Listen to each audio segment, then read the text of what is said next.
আমাদের কৃষি কৃষকের প্রাণ। নেক্সট ভিডিও দেখতে চ্যানেলটি সাবস্ক্রাইব করে বেল আইকনে ক্লিক করুন। আসসালামু আলাইকুম ভিউয়ার্স, কেমন আছেন সবাই?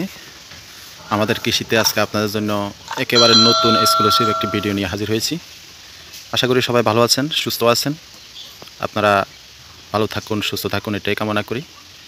আজকে আপনাদের সাথে যে ভিডিওটি শেয়ার করতে যাচ্ছি সেটি হচ্ছে আমাদের বাংলাদেশে প্রচলিত যে আদার চাষ হয়, আমাদের দেশীয় জাত এবং আজকে কয়েক বছর থাইল্যান্ডি আদা চাষ হয়। আমরা সবাই জানি চায়না আদা আমাদের দেশে চাষ নিয়ে কিছু দোয়াশা রয়েছে। কেউ বলে বাংলাদেশে চায়না আদা হয় না, কেউ বলে হয়। আপনারা জানেন আমি চাষ অবস্থা থাই আদা বীজ রোপণ করেছি কিছুদিন আগে। আমাদের কৃষি ইউটিউব চ্যানেলে আমার সম্পূর্ণ ভিডিও রয়েছে, আপনারা চাইলে সেখান থেকে দেখতে পারেন। আমি আজকে একটি চ্যালেঞ্জ গ্রহণ করেছি, সেটা হচ্ছে আমি চায়না আদার কিছু বীজ পরীক্ষামূলকভাবে আমি রোপণ করব। দেখব আসলে আমাদের দেশে চায়না আদা হয় কি না। আসলে আমি আজ থেকে 10-12 দিন আগে আমি অনেক কষ্ট করে এক জায়গা থেকে আমি কিছু চায়না আদার বীজ সংগ্রহ করেছি। আমি এগুলা অঙ্কুরগমনের জন্য আমি রেখে দিয়েছিলাম প্রক্রিয়া করে। আজকে আমি সেই আদাগুলা আপনাদেরকে দেখাচ্ছি। দেখেন, অনেক সুন্দর অঙ্কুর গজিয়েছে। কিন্তু আমার কাছে মনে হচ্ছে এটি সম্ভাবনাময় একটি বিষয়। যেহেতু আদার বীজ গজিয়েছে, দেখতেছেন খুব সুন্দর অঙ্কুর গজিয়েছে, তাহলে হওয়ারও সম্ভাবনা রয়েছে। কিন্তু একটা বিষয় আমার গবেষণা আমি যেটা দেখেছি, চায়না আদার বীজ বাংলাদেশে হবে, কিন্তু আপনারা জানেন বিদেশি যে সমস্ত জাতগুলো আমাদের দেশে আমরা করে থাকি ওগুলো আমাদের দেশে হয়, কিন্তু ওগুলো কিছু প্রক্রিয়া থাকে, কিছু যত্ন করতে হয়, রোগবালার ঝুঁকিটা একটু বেশি থাকে। বাস্তবতা হচ্ছে এটা, রোগবালার ঝুঁকিটা বেশি থাকে।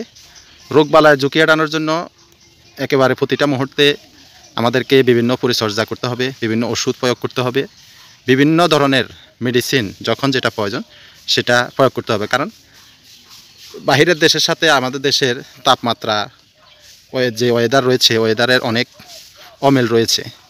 চায়না আদাটা মূলত চায়নাদের যে ওয়েদার রয়েছে ওই ওয়েদারে হয়েছে, ওই ওয়েদারটা এদের সাথে ম্যাচিং হয়েছে। কিন্তু আমাদের দেশের যে ওয়েদার, এই ওয়েদারটার সাথে এগুলা ম্যাচিং হওয়ার জন্য যা যা করা লাগে আমাদেরকে ওই প্রক্রিয়াগুলো গ্রহণ করতে হবে।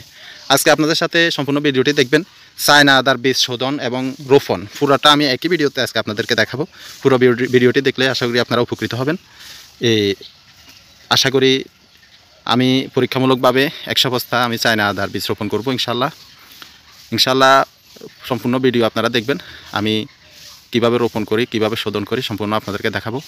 আশা করি আপনারা উপকৃত হবে। এবং আমি আগামীতে ইনশাল্লাহ এই চায়না আদার জন্য কী কী পরিচর্যা করা লাগে, গাছ ওঠার পর থেকে হারভেস্ট পর্যন্ত কী কী পরিচর্যা করা লাগে, আমি সম্পূর্ণ ভিডিও আমাদের কৃষি ইউটিউব চ্যানেলে আমি পোস্ট করব।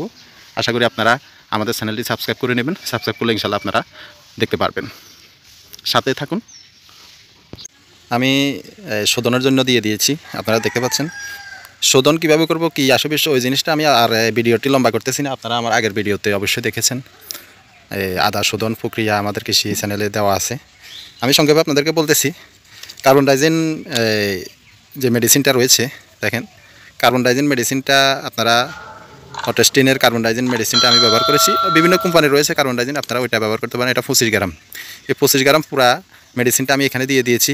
যদিও বেশি দিয়েছি, বেশি দেওয়ার কারণ হচ্ছে চায়না আদা শোধনটা একটু ভালো করে করা লাগে, নাহলে ছত্রাক থেকে যায়, ফাঙ্গাস থেকে যাবে। আপনারা দেখতে পাচ্ছেন আমি অলরেডি শোধনে দিয়ে দিয়েছি। আমার প্রায় 20 মিনিট হয়ে গিয়েছে। আমি এখন এগুলো উঠিয়ে নেব। ওই আগের প্রক্রিয়া, এগুলো আমি উঠিয়ে নিয়ে একটু শুকাইতে দেবো।